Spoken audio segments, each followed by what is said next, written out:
welcome back to the channel. It's Turbo Josh here. This will be how to fix any motor that may have no compression. Given your cylinder head's fine, you don't have like leaky valve stems, which I have abused this motor a lot when it was on my old quad, my Kazuma quad, which I took this motor out of to put on this mini chopper project.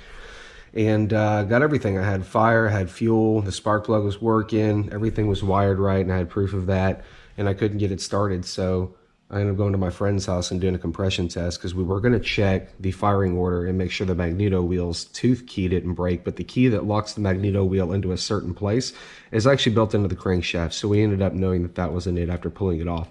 The issue was we weren't getting any compression.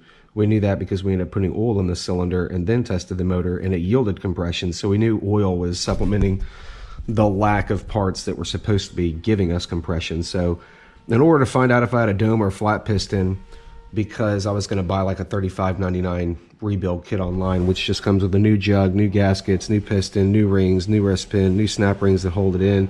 Did not come with a new cylinder head, but one version had a dome piston, one version had a flat top piston. I have a flat top piston, so naturally I had to take it apart in order to find that out, and then ended up finding out that the piston rings were kind of seized in place and like glued with gunk and oil, which I'll show you a video now. Dude, look at this wee baby thing. Find out why we're not getting any compression. Looks like it's gapped at like 1,000th.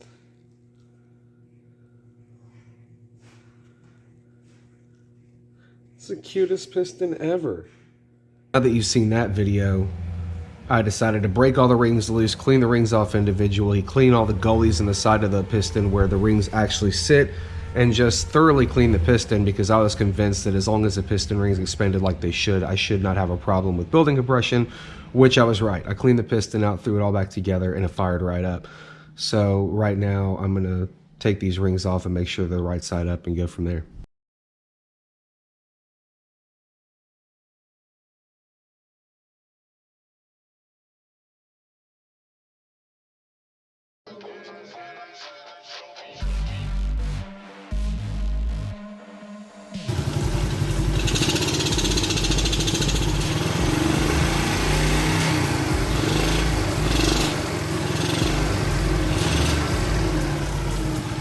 And before this, it wouldn't start.